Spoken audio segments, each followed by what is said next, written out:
Assalamualaikum warahmatullahi wabarakatuh. Pada kesempatan ini saya akan menyampaikan model machine learning untuk memprediksi harga rumah yang ada di California. Dalam hal ini saya menggunakan XGBoost Regressor sebagai algoritma machine learning tersebut. Baik, yang akan saya sampaikan yaitu yang pertama terkait bisnis problemnya, kemudian dilanjutkan dengan data cleaning, yang ketiga feature engineering, yang keempat model selection, yang kelima hyperparameter tuning, yang keenam conclusion, dan yang terakhir yaitu recommendation.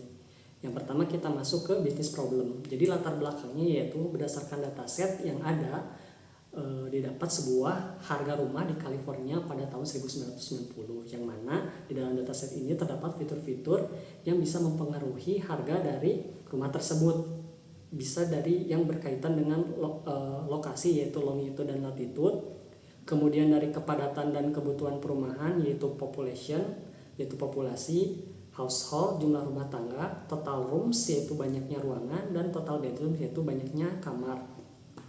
Kemudian ada yang berhubungan dengan pendapatan dan daya beli yaitu median income, dan yang terakhir yaitu proximitasnya ke laut yaitu feature ocean proximity. Tujuannya yaitu yang pertama untuk memprediksi harga rumah yang akurat, kemudian untuk menentukan juga faktor-faktor penting yang mempengaruhi harga, dan poin utamanya yaitu membantu untuk menetapkan harga jual yang tepat dan menghindari adanya kerugian. Selanjutnya masuk ke dalam stakeholder. Jadi stakeholder yang terlibat dalam memprediksi harga rumah ini, yang pertama yaitu pengembang dan investor properti, kemudian agen real estate. Tentunya mereka sangat membutuhkan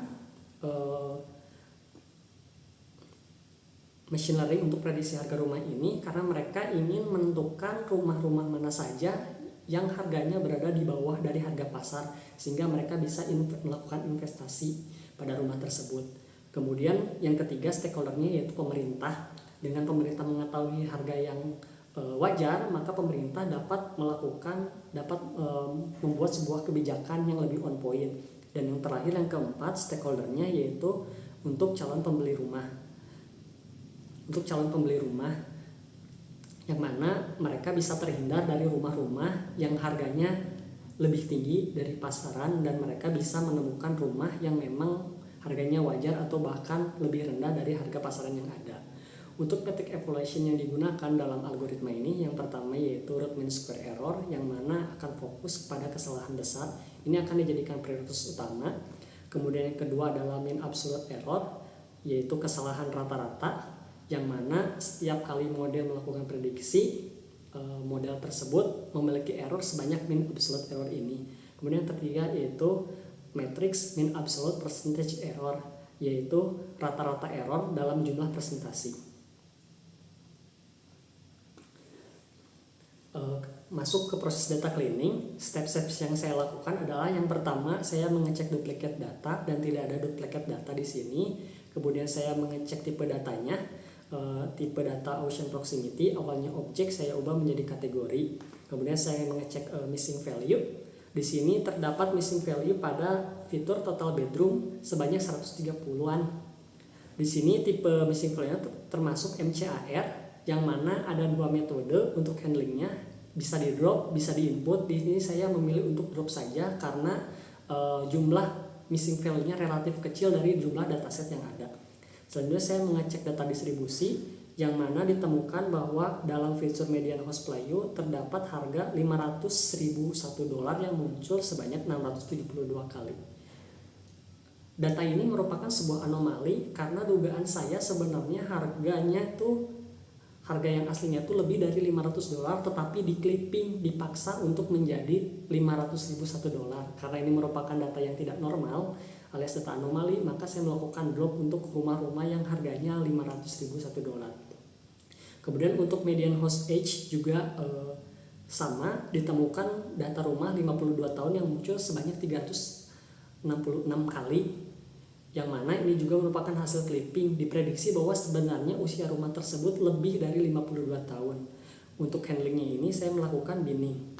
Selanjutnya saya melakukan pengecekan outlier, di mana terdapat outlier pada feature dan juga outlier pada target, yang mana handlingnya akan dilakukan pada tahap feature engineering.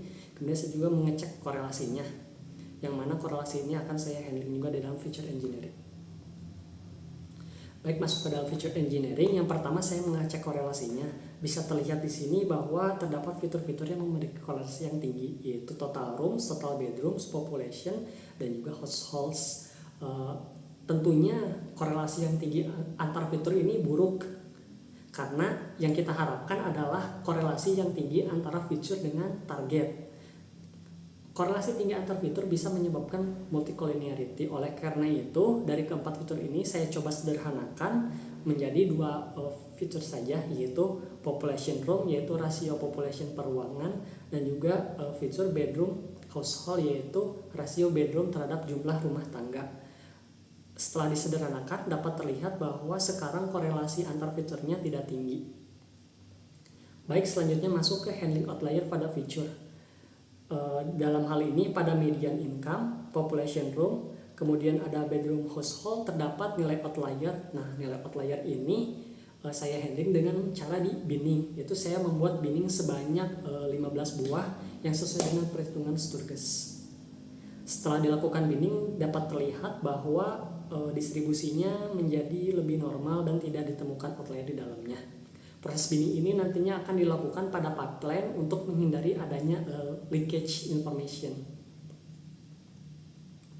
Kemudian dilanjutkan dengan handling outlier pada target. Dalam hal ini targetnya adalah median house value ataupun harga rumahnya itu sendiri. Di sini saya melakukan pengecekan outlier berdasarkan dengan ocean proximity-nya. Di sini terlihat bahwa pada Iceland itu kosong. Saya drop saja pada Iceland karena hanya ada 2 data Iceland saja pada dataset, dan tentunya data tersebut sangat sedikit dan bisa menimbulkan overfitting jika tetap saya memaksakan untuk memasukkan data Iceland. Kemudian terlihat bahwa berdasarkan ocean proximity kurang dari 1H ocean terdapat outlier, dan juga berdasarkan island juga terdapat outlier. Di sini saya drop outliernya sehingga didapatkan data yang lebih normal yang tidak ada outliernya. Kemudian juga secara general juga memang target median house value ini terdapat outlier untuk harga-harga yang tinggi. Di sini saya juga melakukan drop outlier agar datanya menjadi lebih normal sehingga didapatkan distribusi seperti ini. Hasilnya dari hasil drop outlier ini, dari 13.637 data didapatkan data 13.091, yang mana 13.091 data ini masih sangat banyak dan masih sangat representatif. Oke, kemudian selanjutnya setelah dilakukan feature engineering, saya masuk ke dalam pemodelan. Kemudian pada saat pemodelan ini dilakukan cross validation untuk menentukan crossplay yang terbaik, dan didapat bahwa XGBoost regressor merupakan algoritma terbaik karena memiliki performa yang paling tinggi dibandingkan dengan algoritma-algoritma yang lain. XGBoost mendapatkan root mean square error di angka 38.000, mean absolute error di angka 25.000, mean absolute percentage error di angka 15,46%.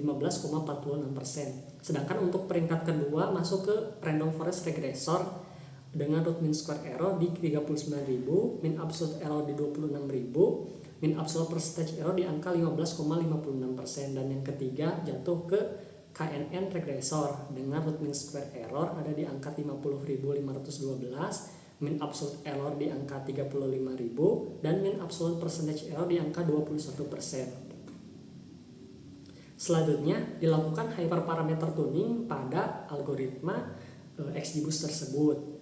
Parameter yang dituning yaitu max depth, kemudian learning rate, kemudian n estimator, kemudian subsample, kemudian gamma, kemudian call sample by tree, dan yang terakhir yaitu regular alpha.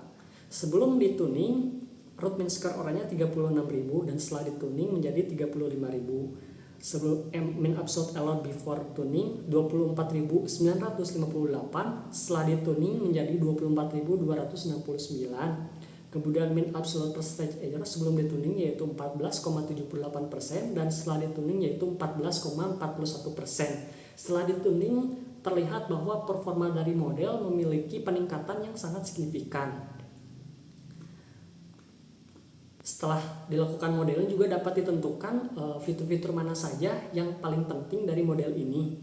Fitur yang paling penting yang pertama yaitu ocean proximity island, kemudian longitude, Selanjutnya ocean proximity kurang dari 1H ocean, kemudian ocean proximity near ocean, kemudian median income, selanjutnya population room, kemudian ocean proximity nearby, kemudian latitude, kemudian bedroom household, dan yang terakhir yaitu housing median age atau usia rumah. Baik, kesimpulan yang bisa didapatkan yaitu model yang terbaik yaitu XGBoost regressor dengan hasil root mean square error sebanyak 35.615 yang dapat diinterpretasikan bahwa error terbanyak yang mungkin terjadi yaitu 35.615 karena root mean square error merupakan jumlah dari error dikuadratan kemudian diakarkan.